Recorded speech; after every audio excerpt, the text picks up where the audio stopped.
Simon Petrus.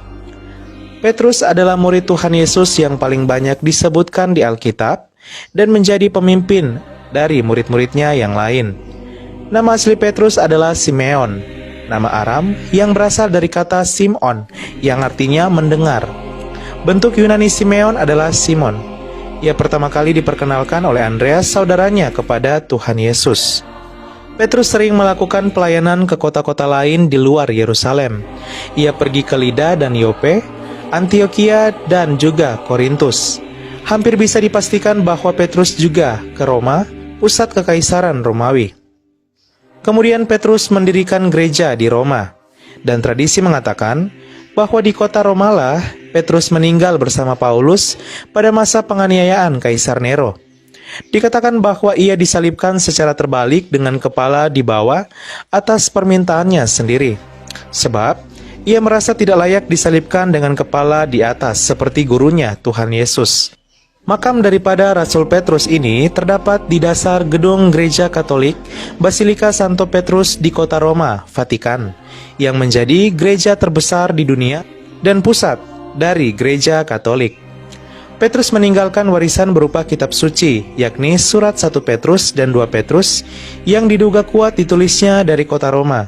Selain itu, menurut tradisi dan penelitian para pakar Alkitab, pengaruh Petrus juga sangat kuat di dalam penulisan kitab Injil Markus.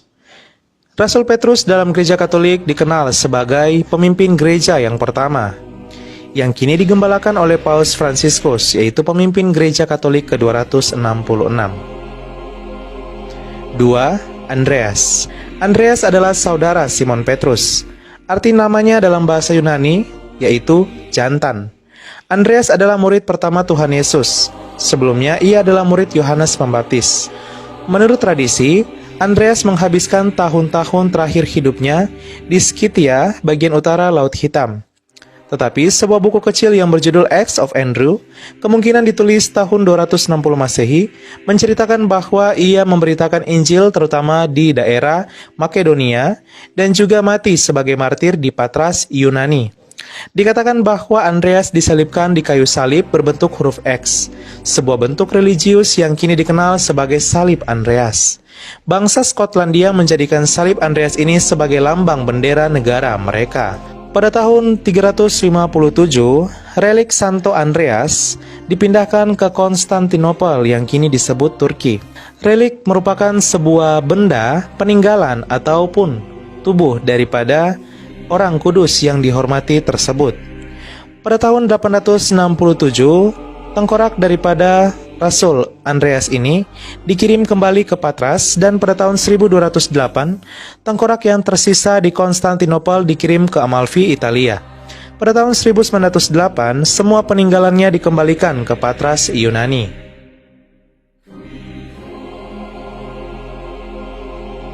3. Yakobus. Nama Yakobus berasal dari bahasa Yunani, Iakobos, yang diambil dari bahasa Ibrani, Yakov atau Yakub, artinya penipu. Nama ayahnya adalah Zebedeus.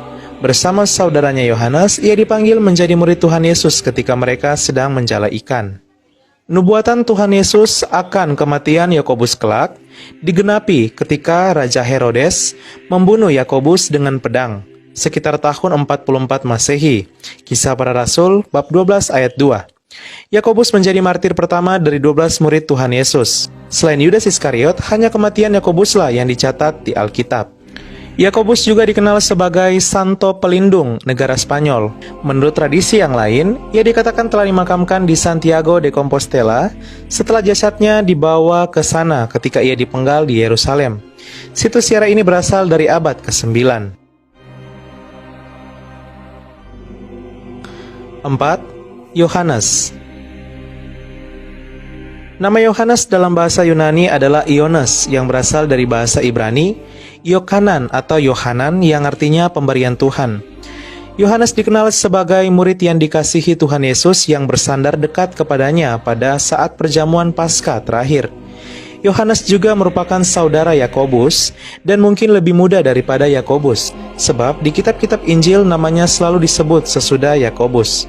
kecuali beberapa bagian di dalam Injil Lukas dan Kitab Kisah Para Rasul. Tampaknya Yohanes ini sebelumnya adalah murid Yohanes Pembaptis, sebagaimana halnya dengan Andreas. Menurut Polikrates, Yohanes meninggal di Efesus. Yohanes adalah murid Tuhan Yesus yang paling lama hidupnya di antara murid-murid yang lain. Mungkin inilah arti tersirat dari Yohanes, bab 21 ayat 23. Yohanes adalah penulis Injil Yohanes. Dia juga menulis 3 kitab, yakni 1 Yohanes, 2 Yohanes, 3 Yohanes, serta kitab Wahyu. Dengan demikian, Yohanes adalah murid Tuhan Yesus yang paling banyak menulis kitab suci, dan dikenal sebagai Rasul Kasih yang banyak menulis tentang kasih.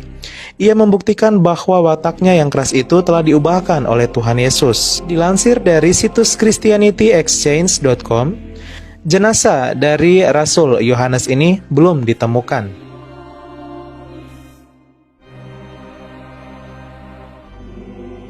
Lima, Filipus.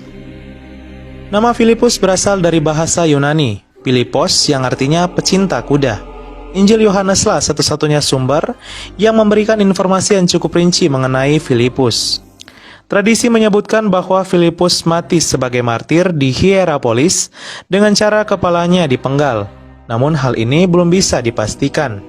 Pada tanggal 3 Agustus 2011, Direktur Italia National Research Council Francesco De Andria mengatakan penemuan makam tua di kawasan Bukit Syuhada, Turki diawali dengan penelitian geofisika secara intensif di kawasan Hierapolis, salah satu peradaban kuno yang kini berganti nama menjadi Pumakale. Dilansir dari situs yang lain, sejumlah ilmuwan dan arkeolog dari Italia baru-baru ini menemukan sisa makam kuno yang diklaim milik salah satu pengikut Yesus, yaitu Santo Filipus. Makam yang terletak di barat daya Turki tersebut sebenarnya sudah digali dan diteliti sejak 10 tahun yang lalu.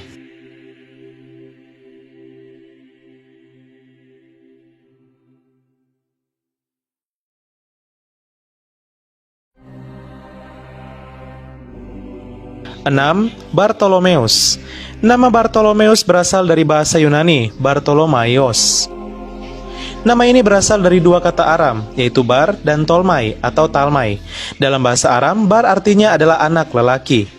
Karena itu, Bartolomeus secara harfiah berarti anak talmai. Sejarawan gereja yang terkemuka mengatakan bahwa Bartolomeus atau Nathanael melayani India dan meninggalkan sebuah kopi Injil Matius di sana. Tradisi lain juga menceritakan bahwa ia melayani Ethiopia, Mesopotamia atau kini Irak, Partia, dan Likaonia. Bartolomeus juga dikenal sebagai yang membawa Injil ke negara Armenia. Tradisi lain mengatakan bahwa Bartolomeus telah mati menjadi martir di Albanopolis, Armenia, dengan jenazahnya dibelenggu. Dan kini jenazahnya berada di Basilika Santo Bartolomeus di Roma pada tahun 1180. 7. Thomas. Thomas adalah salah satu murid yang paling banyak disebut di dalam tradisi gereja perihal pelayanan, karya, dan kematiannya. Namun tradisi yang paling bisa dipercaya adalah yang menyebutkan bahwa Thomas menjadi misionaris di negara India. Konon ia mati sebagai martir di sana dan dikuburkan di Milapori yang sekarang pinggiran kota Madras. Nama Thomas terus dikenang oleh sebuah gereja yang bernama Martoma yang berarti Tuan Thomas. Ada banyak buku yang diklaim ditulis oleh Rasul Thomas, yang paling terkenal adalah Injil Thomas.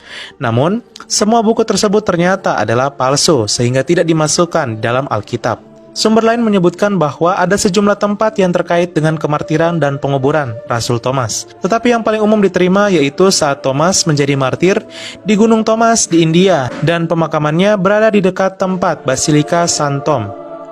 Basilika ini adalah sebuah gereja Katolik yang dibangun di India untuk menghormati Rasul Thomas.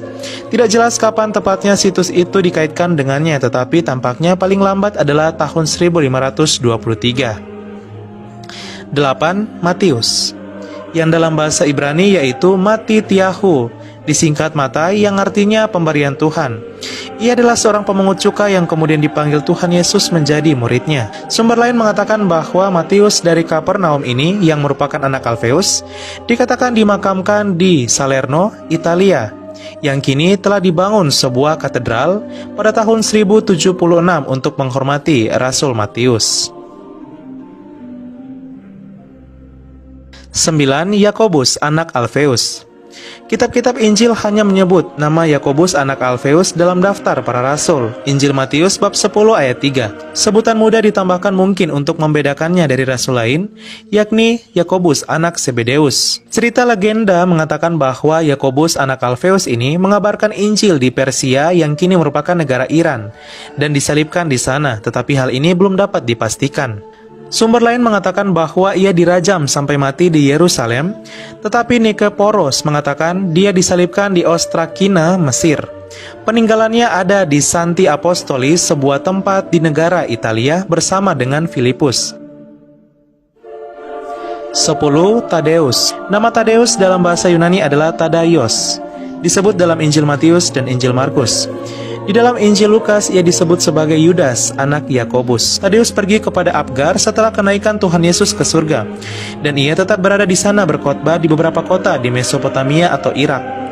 Sementara tradisi lainnya menyebutkan bahwa Tadeus dibunuh oleh ahli-ahli sihir di kota Suanir di Persia, Iran, dengan menggunakan pentungan atau lemparan batu. Sumber lain mengatakan bahwa Rasul Yudas Tadeus ini peninggalannya berada di Basilika Santo Petrus di Vatikan, Roma, Italia, di kompleks yang sama dengan Rasul Petrus. 11. Simon orang Selot.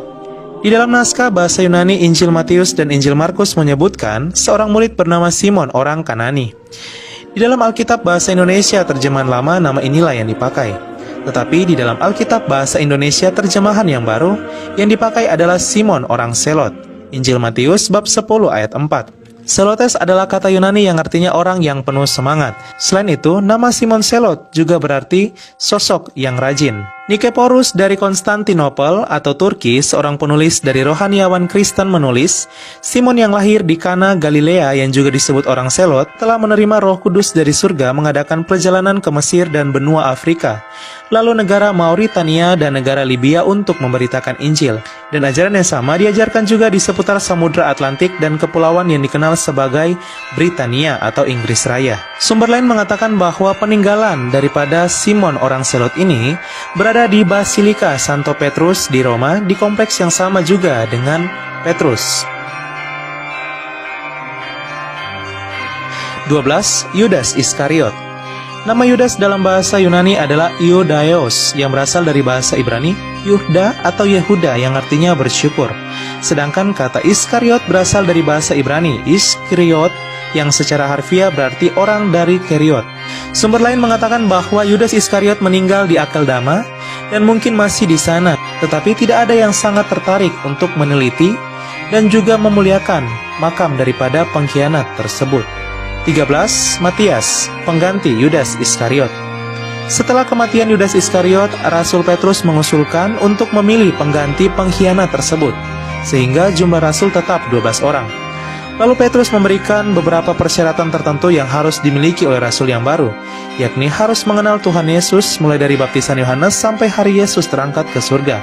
Para rasul menemukan 2 orang yang memenuhi persyaratan, yakni Yusuf yang juga dikenal sebagai Justus dan Matias. Mereka membuang undi untuk menentukan pilihan, dan pilihan jatuh kepada Matias sehingga ia ditambahkan pada bilangan para rasul.